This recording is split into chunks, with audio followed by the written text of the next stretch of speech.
요한복음 15장 4절 5절입니다.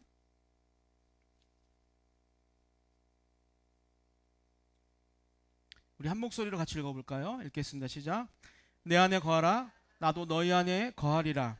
가지가 포도나무에 붙어있지 아니하면 스스로 열매를 맺을 수 없음 같이 너희도 내 안에 있지 아니하면 그러하리라.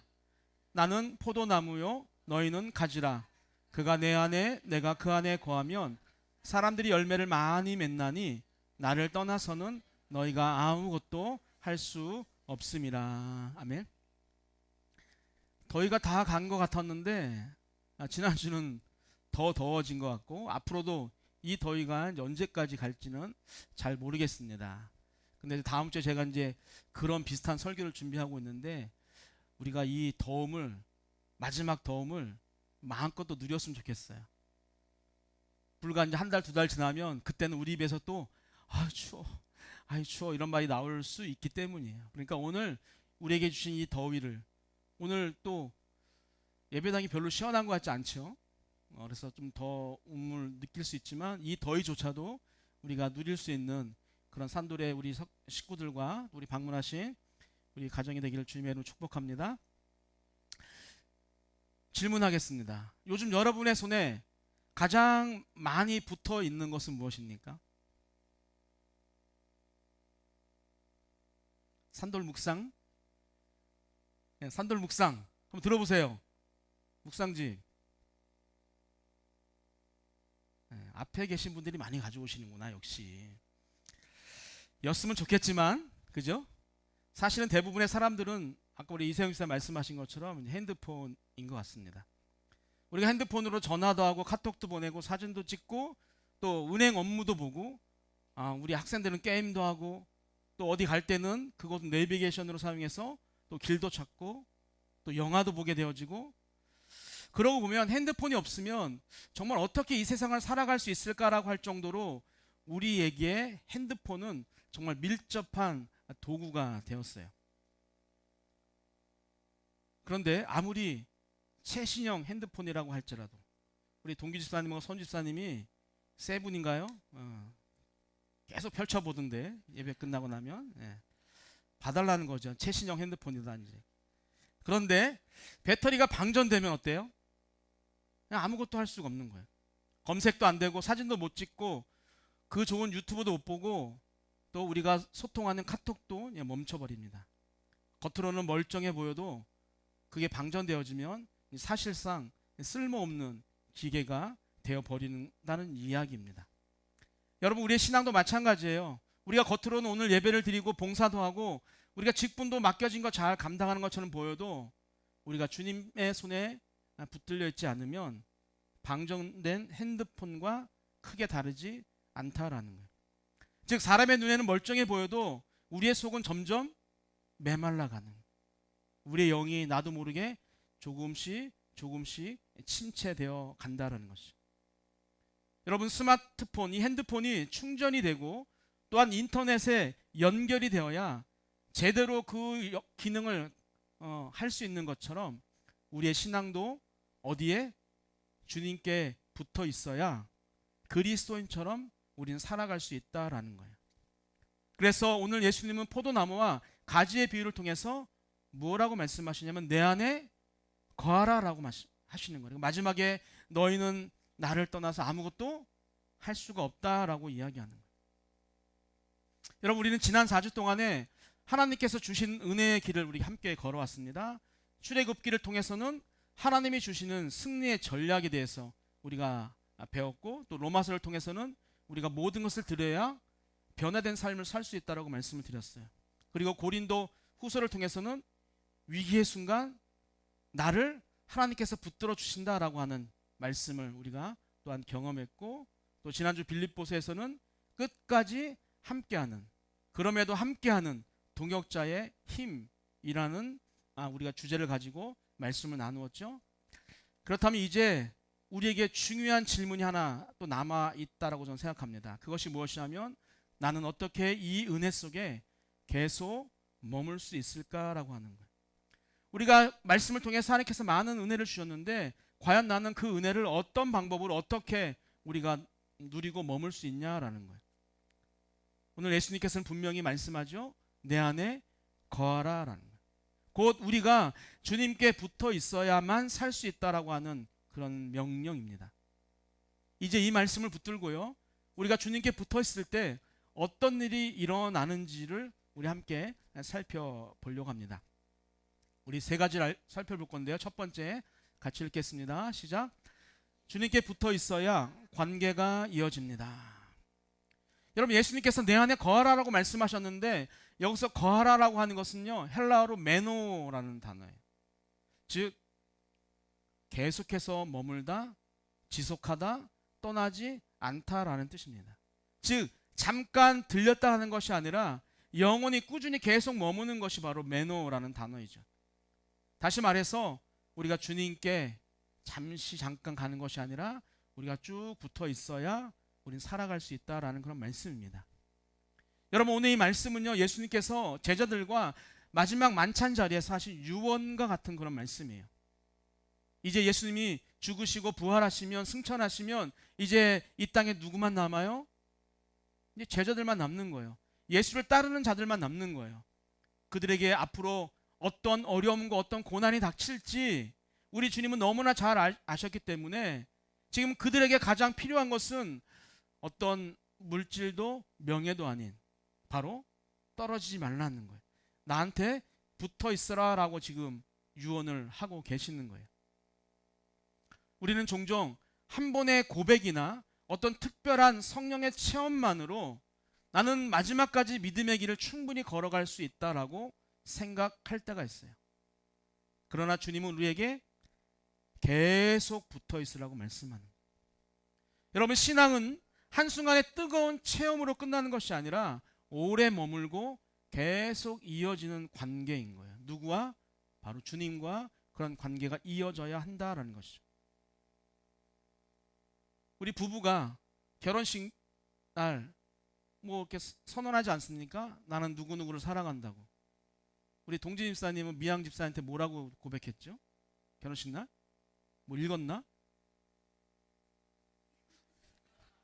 읽었던 거 제가 주례를 섰는데도 잘 기억이 안 나요. 하여간 우리 결혼식 날 상대방을 향해서 사랑합니다라고, 뭐 그 전에라도 내가 당신의 손에 절대 뭐를 묻히지 않게 하겠다, 물을 묻히지 않겠다 하면서 고무장갑을 사주는 거죠. 농담이고. 하여간 그렇게 한 번만의 고백만으로 행복하게 살 수가 없다는 거예요. 매일 대화를 해야 되고 매일 부딪히는 순간순간마다 서로가 작은 배려를 계속하지 않으면 그렇게 뜨겁게 사랑해서 결혼한 부부가 힘들고 어려운 시간들을 보낼 수밖에 없다는 거예요. 여러분, 신앙도 마찬가지입니다.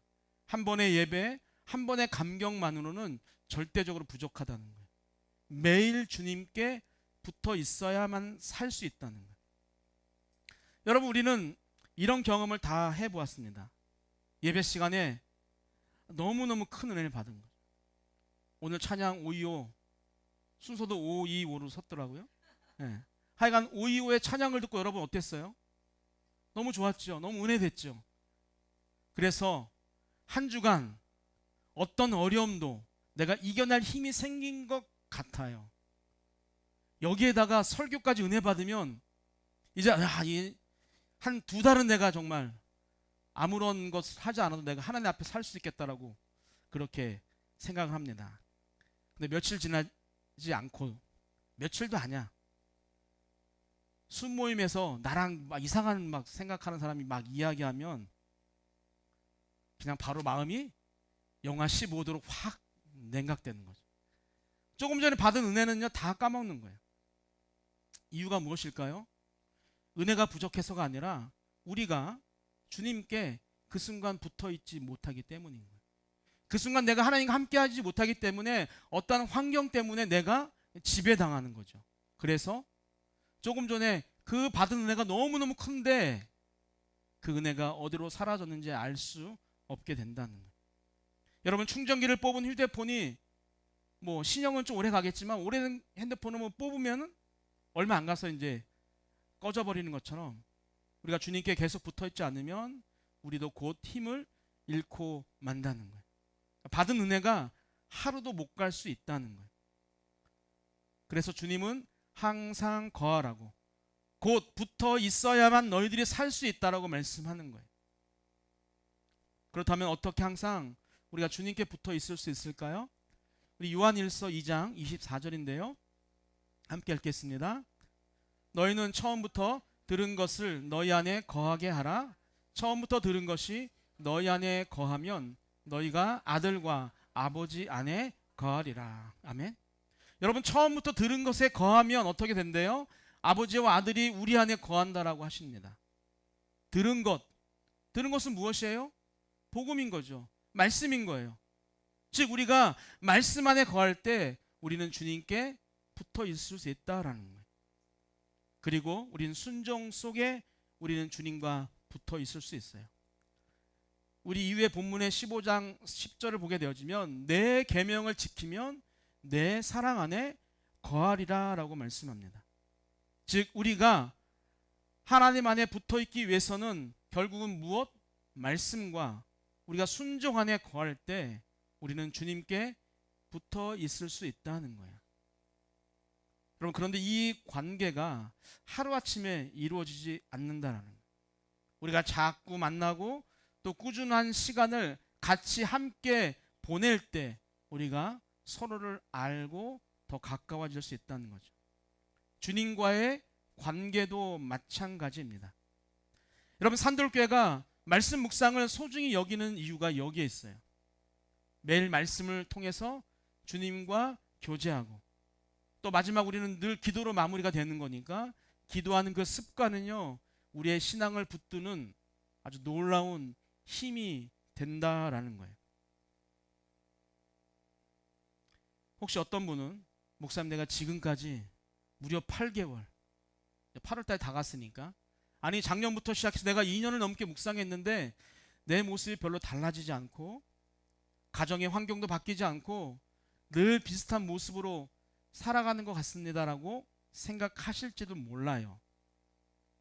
그러나 내가 느끼지 못할 뿐 주변 사람들은요 이미 변화를 보고 느끼고 있다는 거예요. 아, 저 집사님 뭔가 달라졌어. 예전과 다르게 부정보다는 긍정의 말을 더 많이 하고 불평보다는 감사가 더 많아졌어. 그리고 책망보다 칭찬을 더 자주 하네. 옆 사람이 그런 거 같지 않아요? 한번 말해주세요. 변했다고. 둘이는 이게 뭐죠? 그 톰과 제리 같아요. 그리고 여러분 중요한 것은요. 옆 사람이 몰라줄 수 있지만 누구는 알고 계시다? 우리 주님은 알고 계시다는 거예요. 야, 김 집사 정말 많이 달라졌네. 우리 김 집사가 많은데 여러분들 이야기하는 게 아니에요. 그냥 김 집사라고 제가 표현하는 거예요. 여러분들 오해하지 마시고. 야, 예전 같으면 이런 일로 한 달 정도는 막 낙심에 빠졌을 텐데 야, 이제는 20일 만에 훌훌 털고 일어나네. 10일 만에 훌훌 털고 일어나네. 여러분, 신앙의 변화는요 우리가 자주 듣던 어떤 충격적인 그런 간증처럼 한순간에 완전히 180도 바뀌는 경우도 있지만 대부분은 조금씩 아주 조금씩 일어난다는 거예요. 그러니 눈에 띄는 변화가 없다고 우리가 실망하거나 자책할 이유가 있다 없다? 없다는 거예요. 마음이 좀 편해지십니까 여러분들? 야, 뭐 목사님한테 사모님한테 제자교육 받았다더니 뭐 저렇게 바뀐 게 없냐? 아, 어떻게 똑같냐? 막. 뭐 선교 다녀와서 뭐 처음에는 막 다 할 것처럼 막 변한 것 같더니 다시 옛날로 돌아갔네라고 해서는 된다 안 된다? 안 된다는 거예요. 왜? 물이 100도가 될 때 비로소 끓는 것처럼 그 사람은 지금 조금씩 주님과의 관계가 뜨거워지고 있는 중이기 때문입니다. 하지만 우리가 정확하게 우리가 선포할 수 있는 것은 그렇게 꾸준히 계속해서 주님과 함께 있으면 주님께 붙어 있으면 어느 날 나도 모르고 너도 모르는 그 사이에 하나님의 놀라운 사역에 아름답게 쓰임 받는 때가 올 줄 믿습니다. 바로 그것이 여러분이 되었으면 좋겠어요. 여러분, 그리고 우리 모두가 다 사도 바울처럼, 아니 다윗처럼, 뭐 솔로몬처럼 그렇게 큰 사명을 감당할 필요는 없어요. 지난주 말씀드린 것처럼 바울이란 사람이 정말로 위대한 일을, 위대한 사역을 한 것은 맞지만 혼자서 그 엄청난 하나님의 일을 한 것은 아니라는 것이죠. 바울 곁에는 늘 함께 도왔던 사람들이 있었다는 거예요. 그들은 사도 바울처럼 큰 사명자는 아니었지만 그들도 동일하게 하나님 나라의 생명책에 이름이 기록되고 또 사도 바울의 그 가슴에 정으로 새겨서 결코 지워지지 않는 이름으로 남겨진 것처럼 그렇게 열심히 돕는 역할을 하는 우리 모두도, 우리 모두의 이름도 하나님의 마음에 동일한 방식으로 새겨져서 여러분들 이름이 주님의 생명책에 또렷하게 기록되어지게 된 줄 믿습니다. 여러분, 작지만 꾸준히 매일 주님께 붙어 있는 것, 그것이 믿음을 지켜내는 비밀이에요. 다른 것은 없어요. 어느 날 갑자기 내 믿음이 확 올라가는 것도 아니고 어느 날 내가 막 큰 사역자가 되는 것도 아니에요. 조금씩 조금씩 우리가 하다 보면 우리에게 그런 믿음의 귀한 길을 걸어갈 수 있는 그런 근육들이 생기게 된다라는 것이죠. 여러분, 신앙은 한 번의 체험으로 절대로 완성되지 않아요. 주님께 붙어 있어야 삽니다. 그럴 때 주님은요, 우리의 삶을 통해서 반드시 영광을 받으실 줄 믿습니다. 아멘. 우리 두 번째 읽겠습니다. 시작. 주님께 붙어 있어야 능력이 나타납니다. 우리 5절 하반절을 같이 볼게요. 시작. 나를 떠나서는 너희가 아무것도 할 수 없음이라. 아멘. 너희가 나를 떠나서는 아무것도 할 수 없다는 그 예수님의 그 단호한 어떤 선포의 말씀은요, 그 말씀을 듣는 제자들에게는 매우 현실적인 도전이었습니다. 곧 예수님은 십자가를 지시고 제자들의 곁을 떠나실 거예요. 그동안 주님과 함께 다니면서 제자들은요, 훈련도 받고 기적도 보고 가르침도 받았어요. 그래서 이제는 내가 스스로 설 수 있다라고, 예수님처럼 잘할 수 있다라고 착각할 수도 있었습니다. 그러나 예수님은 분명히 말씀하시죠. 나를 떠나서는 너의 힘만으로는, 나와 함께 하지 않으면 너희는 아무것도 할 수 없다. 사랑하는 성도 여러분들, 우리도 마찬가지예요. 겉으로는 내가 가진 어떤 경험과 내가 배운 지식과 내가 애써 하는 그런 노력으로 무엇이든지 할 수 있는 것처럼 보여요. 그러나 주님과 떨어져 있으면 우리가 아무리 수고해도 그것은 하늘의 가치에는 미치지 못한다라는 거예요. 다시 말해서 주님께 붙어 있어야 성령의 능력이 생긴다라는 것이죠. 어쩌면 이 말씀은요, 우리의 자존심을 좀 건드리는 그런 이야기일 수도 있습니다. 그래도 내가 50년 넘게 신앙생활 했는데, 그래도 내가 모태신앙인데, 그래도 내가 기도를 매일매일 1시간 이상씩 하고 있는데, 내가 그래도 몇 년째 하루도 거르지 않고 말씀 묵상을 하고 있는데 내가 아무것도 할 수 없다고? 여러분, 정말로 열심히 최선을 다해서 믿음의 길을 걸어온 분들이라고 한다면 조금 전에 내가 말씀했던 그런 반문을 할 수도 있어요. 그러나 주님의 말씀은 여전히 참이고 진리입니다. 그래서 우리는 예수님을 떠나서는 아무것도 할 수 없다라고 하는 그 이야기가 맞다라고 밖에 우리가 할 수 없다는 거죠.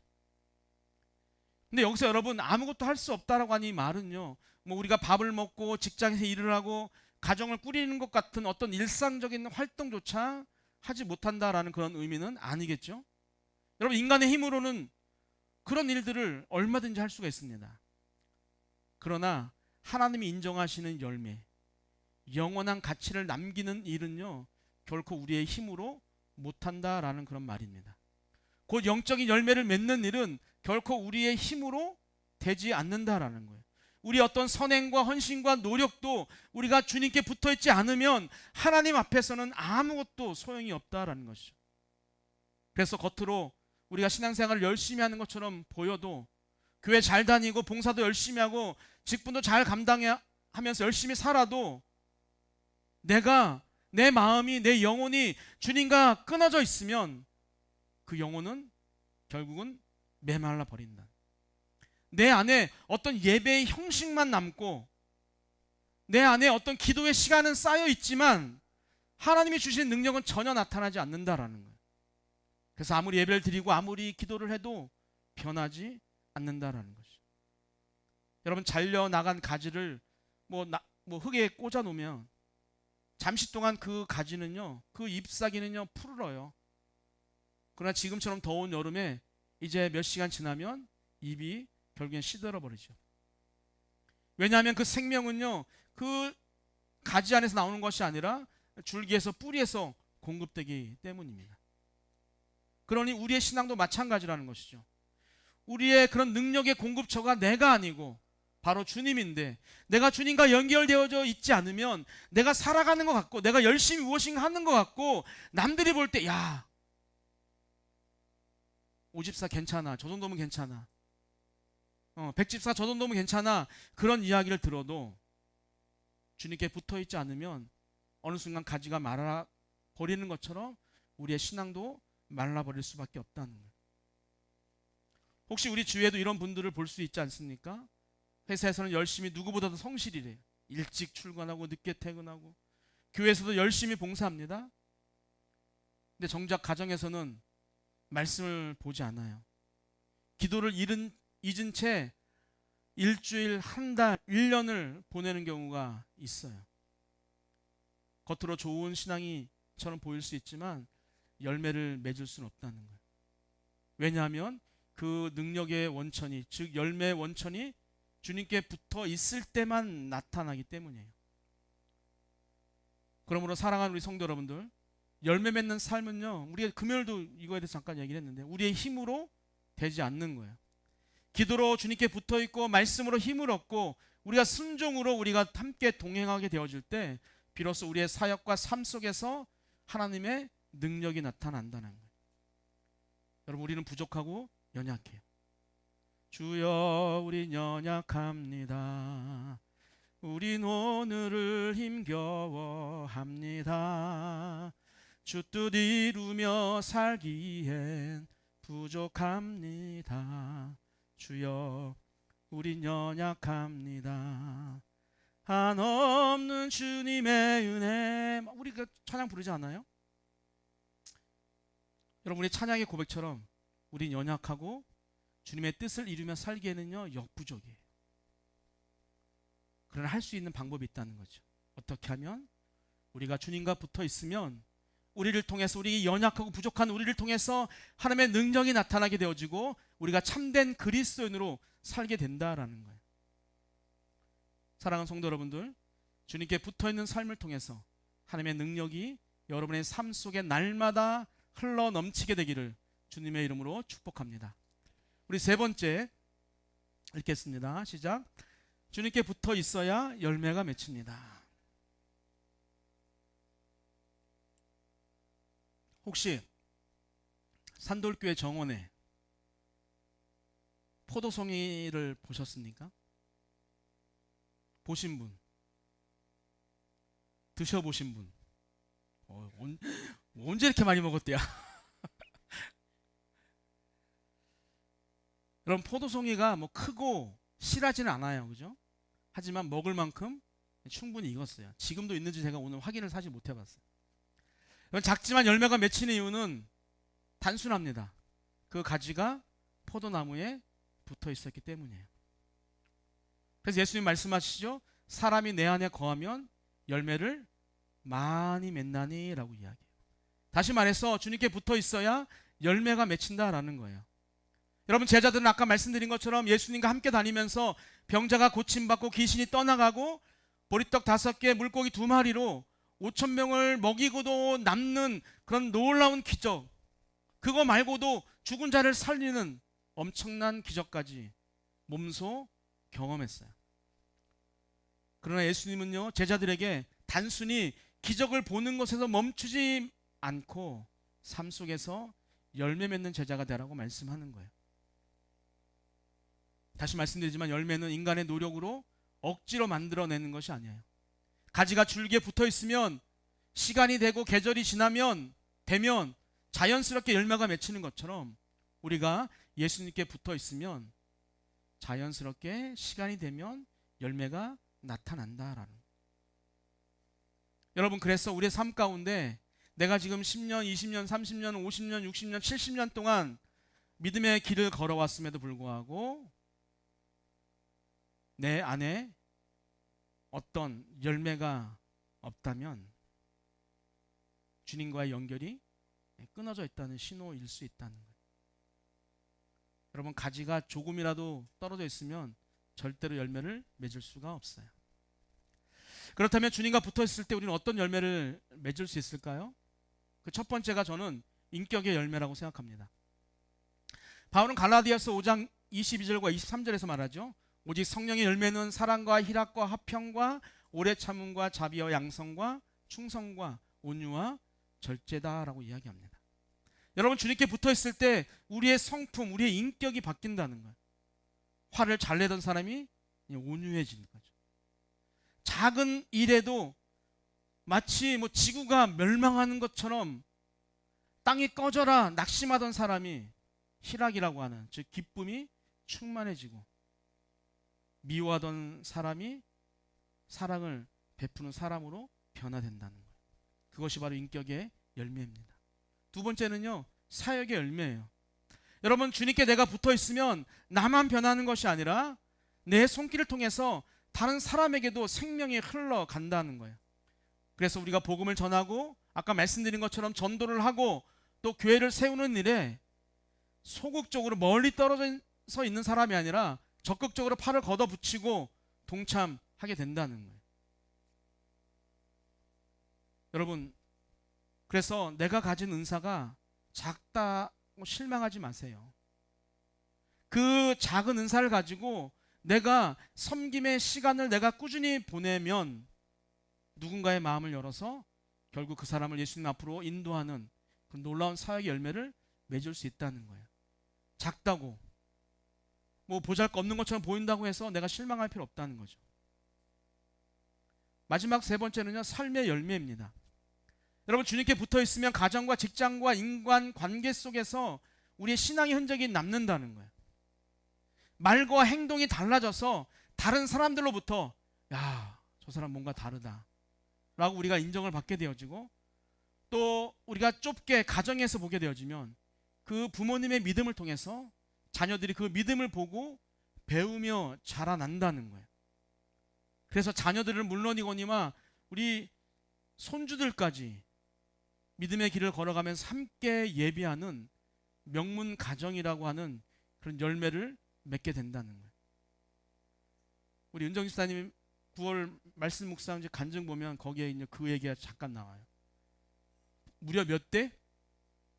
4대가 지금 예비를 드린단 말이에요.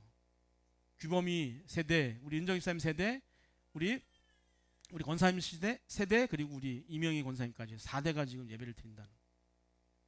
부럽지 않습니까? 우리는 언제 4대를 드릴까요? 그럼 내가 몇 살까지 살아야 되는 거죠? 세빈이하고 세연이하고 좀 빨리 뭔가 이렇게 되면은 될 수도 있겠는데 4대 쉽지 않습니다. 여러분, 그렇게 내가 믿음의 길을 잘 걸어가게 되어지면 자녀들이 그거를 보고 내 믿음대로 그렇게 살아가게 된다는 거죠. 여러분, 그래서 이 세 가지 모든 것들이요, 다른 이유가 아니라 주님께 붙어 있을 때 맺히게 되는 열매라는 거예요. 사랑하는 성도 여러분들, 열매란 하루아침에 맺히지 않습니다. 그러나 꾸준히 매일 주님께 붙어 있으면 반드시 열매가 맺혀요. 오늘 우리의 신앙은 어떤 열매가 있습니까?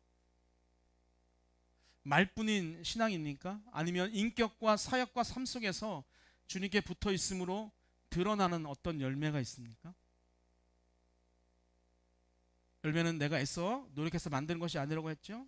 주님께 붙어 있을 때 맺히게 되는 거예요. 그러니까 우리가 이 사실을 잊지 않고 우리 모두가 주님께 꼭 붙어 있음을 통해서 우리의 삶 속에서 한 분도 외에 없이 하나님이 원하시는 그런 아름다운 열매들을 풍성히 맺게 되기를 주님의 이름으로 축복합니다. 결론입니다. 예수님 우리에게 말씀하세요. 내 안에 거하라. 나를 떠나서는 너희가 아무것도 할 수 없다. 주님께 붙어있지 않으면 방전된 핸드폰처럼 결국 아무 힘도 쓸 수 없어요. 주님께 붙어 있어야 가정이 살고 교회가 살고 우리의 삶에 성령의 열매가 맺힙니다. 그러므로 오늘 이 한마디가 우리의 고백이 되길 원합니다. 주님, 오늘도 내일도 영원히 주님께 붙어 있겠습니다. 주님, 오늘도 내일도 영원히 주님께 붙어 있겠습니다. 이 고백 위에 하나님께서 여러분의 가정과 삶을 지켜주시고 우리 삼돌교회 공동체를 세워주시고 그리고 그 은혜가 여러분 대해서 멈추는 것이 아니라 여러분의 다음 세대, 다음 세대, 다음 세대까지 영원토록 흘러가게 되기를 주님의 이름으로 축복합니다.